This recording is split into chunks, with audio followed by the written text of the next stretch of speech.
समय की बात है, भगवान बुद्ध अपने शिष्यों को उपदेश दे रहे थे। तब उनके किसी शिष्य ने उनसे यह 3 सवाल किए। पहला, कौन किसके भाग्य का खाता है? दूसरा, संसार का सबसे बड़ा बलवान कौन है? तीसरा, जो अपनी बात से मुकर जाता है उसका अंत में क्या अंजाम होता है? गौतम बुद्ध कहते हैं, तुम्हारे ये तीनों ही प्रश्न बहुत ही महत्वपूर्ण है, क्योंकि इन तीनों प्रश्नों के उत्तर हर मनुष्य को जानना जरूरी होता है। इसलिए मैं तुमको यह कहानी सुनाता हूँ। उस कहानी में तुमको तुम्हारे इन तीनों प्रश्नों के जवाब मिल जाएंगे। कृपया तुम कहानी को ध्यान लगाकर सुनना। एक जंगल में एक विशाल बरगद का पेड़ था। उस पेड़ पर एक बाज पक्षी रहता था। उस बरगद से थोड़ी ही दूर पर एक बिल था। उस बिल में एक सर्प रहता था। फिर एक दिन जैसे ही सर्प दिल से बाहर निकलने लगा तो उस सर्प को वह बाज पक्षी देख रहा था। जब वह सर्प बिल से बाहर निकालने लगा तो उसी समय बाज सर्प पर झपटा, परंतु सर्प अपने बिल से अधिक बाहर नहीं निकला था, इसलिए वह वापस बिल में चला गया। फिर थोड़ी देर बाद सर्प ने अपना मुंह बिल से बाहर निकाला और देखने लगा कि बाज पक्षी यहीं पर है या कहीं पर चला गया। फिर वह बाज पक्षी दोबारा उस सर्प पर झपटा, परंतु वह फिर से वापस अपने बिल के अंदर छुप गया। जैसे ही सर्प अपने बिल से बाहर निकलने का प्रयास करता तो बाज उस पर हमला करता और उसे उठाकर ले जाने की कोशिश करता।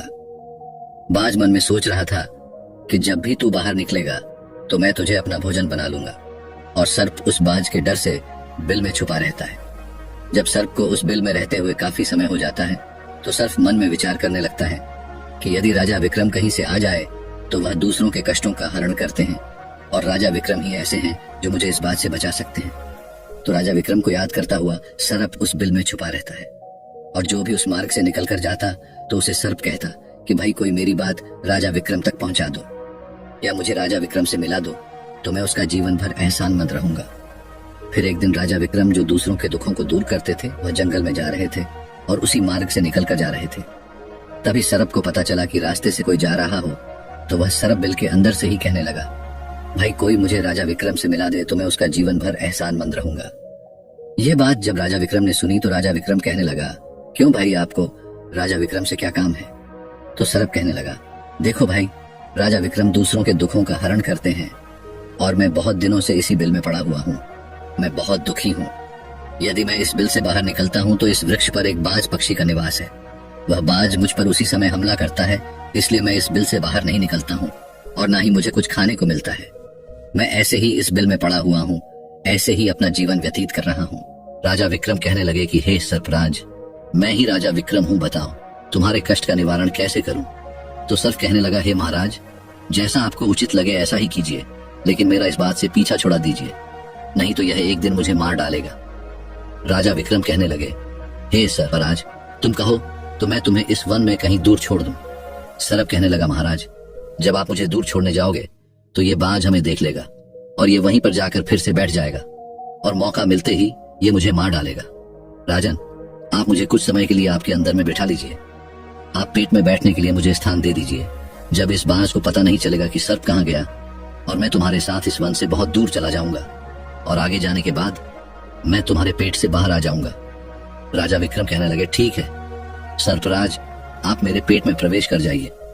राजा विक्रम अपना मुंह खोल देते हैं और वह सर्प राजा विक्रम के पेट में प्रवेश कर जाता है और राजा विक्रम के पेट में जाकर के बैठ जाता है। जब राजा विक्रम वन में आगे गए और आगे काफी दूर पहुंचने के बाद उस सर्प से कहने लगे कि हे नागराज, अब आप मेरे पेट से बाहर आ जाइए। अब यह सुनसान वन है, इसमें कोई बाज आपको परेशान नहीं करेगा। यह बात सुनकर नागराज कहने लगा कि नहीं महाराज, अब मैं आपके पेट से बाहर निकलने वाला नहीं हूं। राजा विक्रम ने कहा, क्यों भाई, आपने तो मुझसे यह वादा किया था कि आप मुझे आगे सुनसान वन में छोड़ देना, मैं आपके पेट से बाहर निकल जाऊंगा। अब क्या हुआ, सुनसान वन आ गया, अब आप बाहर निकलिए। सांप कहने लगा कि देखो महाराज, जैसा रहने का आनंद आपके पेट में है वैसा उस बिल में नहीं मिलता। अब मैं तुम्हारे पेट से कभी बाहर नहीं निकालूं। राजा विक्रम मन में सोचने लगे कि यह तो बड़ा ही दुष्ट सर्प है, अब मैं क्या करूं? और उसके जहर के प्रभाव से महाराज विक्रम का पूरे शरीर से कोट फूटने लगा। महाराज विक्रम के शरीर से कोट निकल आया। राजा विक्रम मन में सोचने लगे कि अब मैं यदि राजधानी को वापस जाऊंगा तो यह अभी संभव नहीं है, क्योंकि मैं इस वक्त कोढ़ी हो गया हूं और मुझे इसी वन में रहकर इस नागराज से भी छुटकारा पाना है। यह सोचकर महाराज विक्रम एक पेड़ के नीचे झोपड़ी बनाकर सो जाते हैं। उनके शरीर से कोट टपकने लगा और बदबू आने लगी, जो कि सर्प का जहर था। सर्प कुंडली मारकर राज विक्रम के पेट में बैठा हुआ था। राजा विक्रम उस वन में पड़ी हुई एक कोड़ी की हालत में है। अब इधर उन्हीं के समय एक प्रसिद्ध जनपद था। श्रावस्ती और श्रावस्ती नगरी के महाराजा थे ताम्रध्वज महाराज। ताम्रध्वज के 3 पुत्रियां थीं और राजा ताम्रध्वज बड़ा अहंकारी और बड़ा ही अभिमानी राजा था। फिर एक दिन उसने अपनी तीनों बेटियों से पूछा कि बताओ बेटियों, तुम किसके भाग्य का खाती हो? फिर उनमें से 2 बेटियां तो राजा के डर से कहती हैं कि पिताजी, हम तो आपके भाग्य का ही खाते हैं। परंतु उनमें से राजा की एक चित्ररेखा नामक बेटी थी। वह चित्ररेखा अपने पिता ताम्रध्वज कहती हैं कि नहीं पिताजी, मैं किसी के भाग्य का नहीं खाती हूं, मैं तो केवल अपने ही भाग्य का खाती हूं। उस बेटी की बात सुनकर राजा को बहुत क्रोध आया और राजा ने उसी समय नाई और ब्राह्मण को बुलाया और नाई और ब्राह्मण से कहने लगा कि री, इन दोनों बेटियों का रिश्ता तो आप किसी राजा के यहाँ करके आइए, और जो यह बड़ी वाली बेटी है इसका रिश्ता किसी कूड़ी कलंक की या जिसके हाथ पैर नहीं हो उसके साथ करके आइए। फिर राजा का आदेश मिलते ही नाई और ब्राह्मण उन तीनों बहनों का रिश्ता करने के लिए चल देते हैं। उन्होंने राजा की दोनों छोटी बेटियों का रिश्ता तो राजवंशों में कर दिया, परंतु तीसरी बेटी के लिए वर ढूंढते ढूंढते हुए उसी वंश से निकाल कर जा रहे थे जिस वन में राजा विक्रम अपनी झोपड़ी में कोड़ी के रूप में पड़े हुए थे। उनके शरीर से कोढ़ बह रहा था। तो राजा विक्रम को देखकर नाई और ब्राह्मण आपस में कहने लगे कि इससे अच्छा तो कोई व्यक्ति हमें नहीं मिलेगा, इसलिए इसके साथ ही राजा की लड़की का संबंध करके चलते हैं। फिर राजा विक्रम के साथ नाई और ब्राह्मण ने राजा ताम्रध्वज की लड़की चित्ररेखा का विवाह तय कर दिया और राजा ने भी बहुत जल्दी ही चित्रलेखा को उस वन में ले जाकर कि वहीं उस खड़ी राजा विक्रम के साथ उसका विवाह संपन्न कर दिया। राजा विक्रम जैसे महापराक्रमी राजा समय की चपेट में आ गए और एक कूड़ी का जीवन गुजार कर रहे थे। वह लड़की बड़ी पतिव्रता थी। वह अपने पति राजा विक्रम की सेवा करती थी और वह दोनों छोटी बहनें जो थीं, वह बड़े बड़े राजाओं के घर में गई तो वह तो आराम की जिंदगी जी रही थी, लेकिन चित्रलेखा राजा विक्रम के साथ दुखी जीवन काट रही थी। कहते हैं जो अपने नियम और सिद्धांतों पर रहता है और जो धर्म का पालन करता है, ईश्वर हमेशा उसे सुखी रखना ही पसंद करता है। भगवान उसे हमेशा आनंद प्रदान करता है। इसलिए जब उस झोपड़ी में रहते रहते चित्ररेखा को राजा विक्रम के साथ बहुत दिन बीत जाते हैं तो उस झोपड़ी के पास एक पीपल का वृक्ष था और उस वृक्ष के नीचे एक दूसरा सर्प का बिल था। तो एक दिन विक्रम सो रहे थे और रात्रि का समय था और चित्रलेखा महाराज विक्रम की सेवा कर रही थी।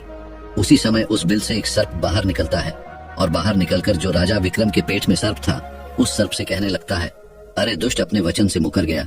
तूने तो महाराज विक्रम से कहा था कि मैं दूर वन में जाकर तुम्हारे पीठ से बाहर निकल जाऊंगा, और तो ऐसे परोपकारी राजा के पीठ में जाकर के बैठ गया। तुम्हारे जहर के कारण राजा के पूरे शरीर से कोढ़ निकाल आया। अरे तुझे शर्म नहीं आई कि तूने कितना गलत काम किया है? क्योंकि इतने समय में राजा विक्रम न जाने कितने ही जीवों का दुख दूर करते हुए सर्प आगे कहता है, यदि कोई सुन रहा हो तो मैं तेरे मरने का उपाय बताता हूँ। यदि कोई गंगा जल ला करके इस राजा को पिला दे तो तेरे उसी समय 100 टुकड़े हो जाएंगे और मल के रास्ते से बाहर निकल जाएगा। अब राजा के पेट के अंदर बैठा हुआ जो सर्प था वह दूसरे सर्प से कहने लगा कि तेरे जैसा भी मैंने कभी नहीं देखा। धन के खजाने पर कुंडली मारकर बैठा है। यदि यह धन मानव समुदाय के कल्याण के लिए लगाया जाता तो इससे न जाने कितने मानवों का भला होता। मैं भी तेरे मरने का उपाय बताता हूँ। यदि कोई सुन रहा हो तो कोई पीपा तेल गर्म करके तेरे बिल में डाल दे तो उसी समय तो नष्ट हो जाएगा, और इस बिल वाले स्थान की खुदाई करेगा तो यहाँ पर अपार धन संपत्ति निकलेगी। उस बात को चित्रलेखा बड़े ध्यान से सुन रही थी। चित्रलेखा ने मन में विचार आया, यह राजा विक्रम है और इनके पेट में एक सर्प बैठा हुआ है, इस कारण महाराज के शरीर से कोढ़ निकाल रहा है। तो वह बेचारी चित्ररेखा एक आशी के आश्रम पर पहुंचती है और उन आशी से अनुरोध करती है कि महात्मा, मुझे 1 गिलास गंगाजल की आवश्यकता है। आशी ने कहा, बे तुम कौन हो और गंगाजल का क्या करेगी? तो वह चित्ररेखा कहने लगी, हे मुनिवर, मैं राजा ताम्रध्वज की बेटी चित्ररेखा हूँ और मेरे पति के लिए मुझे दवा के रूप में गंगाजल चाहिए।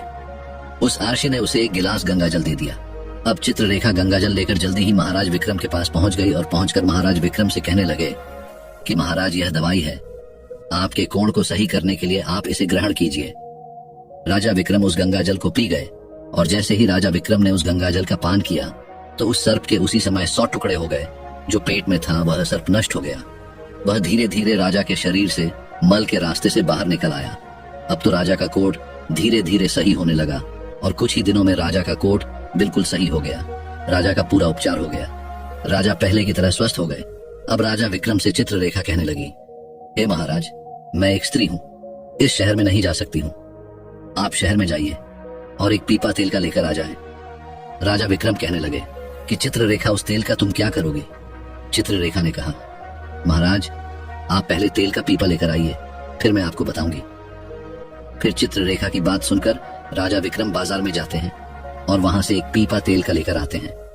फिर चित्ररेखा वहां आग जलाती है और उस आग पर उस तेल को गर्म करती है और गर्म करके उस सर्प के बिल में खाली कर देती है।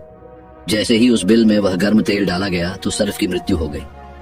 राजा विक्रम से चित्ररेखा कहने लगी कि महाराज, स्थान को खोद दीजिए। फिर राजा विक्रम ने जब उस स्थान की खुदाई की तो वहां से अपार धन संपत्ति निकाली। चित्ररेखा कहने लगी, महाराज देखिए, मैं जानती हूँ कि आप जय नरेश राजा विक्रम हैं, परंतु मेरे पिता ने मेरा अपमान किया है और मुझे एक कोढ़ाई को दिया था, परंतु मैं मेरे भाग्य का खाती हूँ, इसलिए इसी स्थान पर मेरे पिता का जो महल है उससे अच्छा महल बनना चाहिए। राजा विक्रम कहने लगी, चित्ररेखा तुम कैसी बातें कर रही हो? हम नरेश हैं, भला यहाँ पर महल क्यों बनाएंगे? आप उज्जैन नगरी को चलिए। परंतु राजा विक्रम के कहने पर भी चित्ररेखा नहीं मानी। फिर राजा विक्रम ने उस वन में एक शानदार महल का निर्माण करवाया। इस संसार में सबसे बलवान समय होता है और कोई बलवान नहीं होता है। जिसका समय अच्छा होता है वह आगे बढ़ता रहता है और जिसका समय खराब हो जाता है, जिसका समय विपरीत होता है, वह पतन की ओर अग्रसर हो जाता है। राजा ताम्रध्वज पर एक दूसरा राजा आक्रमण कर देता है और उस आक्रमण में तमध्वज पराजित हो जाता है और राज अपने परिवार सहित प्राण बचाने के लिए उसी वन में पहुंच जाता है। जब वन में राजा भूखा प्यासा भटक रहा था, फटे हुए वस्त्र और भूख से पीड़ित और प्यास से राजा का गला सूखा जा रहा था, तो राजा घूमते घूमते उस चित्ररेखा और राजा विक्रम के महल के नजदीक से गुजरता है। तो चित्ररेखा अपने पिताजी को पहचान जाती है। चित्ररेखा ने अपने एक सेवक को भेजा और सेवक भेजकर महाराज ताम्रध्वज, जो कि एक फटी हुई हाल में थे, उनके पास वस्त्र नहीं थे, उन्हें बुलवाया। ताम्रध्वज ने सोचा कि यह न जाने कौन है और हमें क्यों बुला रही है। जब राजा ताम्रध्वज उस लड़की के पास पहुंचे तो लड़की को पहचान लिया। चित्ररेखा ताम्रध्वज से कहने लगी कि पिताजी, मैं वही चित्ररेखा हूँ और मैं आपसे यह कहती थी कि मैं मेरे भाग्य का खाती हूँ। देखिए, मैं मेरे ही भाग्य का खाती हूँ, आपके भाग्य का नहीं खाती हूँ। आपने ने मुझे एक कूड़ी को दिया था, परंतु मेरे भाग्य में तो एक सम्राट लिखा था। देखिए पिताजी, मैं उज्जैन नरेश राजा विक्रम की पत्नी हूँ। राजा ताम्रध्वज मन में विचार करता है और अपनी उस लड़की से अपने अपराध के लिए क्षमा मांगता है। इस संसार में सबसे बड़ा बलवान समय है और हर कोई व्यक्ति किसी दूसरे के भाग्य का नहीं खाता है। हर कोई यह सोचता है कि यह मेरे भाग्य का खा रहा है। नहीं, कोई किसी के भाग का नहीं खाता है। जो कोई खाता है वह अपने भाग्य का ही खाता है। हर दाने दाने पर खाने वाले का नाम होता है। आप यह ना सोचे कि हम किसी को खिला रहे हैं। आप किसी को खिलाने वाले कौन होते हैं? इस संसार को खिलाने वाला तो एक ही है और वह है भगवान शिव शंकर। जो अपनी बात से मुकर जाता है उसका अंत वही होता है जो राजा विक्रम के पेट में बैठे हुए उस सर्प का हुआ था। अंततः वह विनाश को प्राप्त होता है। हमेशा सत्य की ही जीत होती है और अधर्मी, अत्याचारी और पापियों का अंत होता है। इस तरीके से राजा विक्रम और उसकी पत्नी चित्ररेखा ने राजा ताम्रध्वज का बड़ा स्वागत किया। वह राजा विक्रम महाराज ताम्रध्वज को अपने साथ उज्जैन ले आए और बाद में राजा विक्रम ने अपनी सेना राजा ताम्रध्वज के साथ भेजी और जिस राजा ने ताम्रध्वज को पराजित किया था उससे अपना राज्य वापस पा लिया। जिसकी किस्मत अच्छी होती है, जिसके कर्म अच्छे होते हैं, उसे ईश्वर कहीं ना कहीं से देता है। हम और तुम तो अपने परिवार का पालन करने में भी हिचक जाते हैं, लेकिन इस संसार का पालन करने वाले को देखिए, वह पूरे संसार का हर जीव जंतुओं का ध्यान रखता है। वीडियो अगर पसंद आया हो तो वीडियो को लाइक और हमारे चैनल इंस्पायर IQ को सब्सक्राइब करें और अपने दोस्तों के साथ शेयर करें। धन्यवाद और कमेंट करके बताएं वीडियो कैसी लगी। हमें आपके सपोर्ट की बहुत आवश्यकता है। धन्यवाद।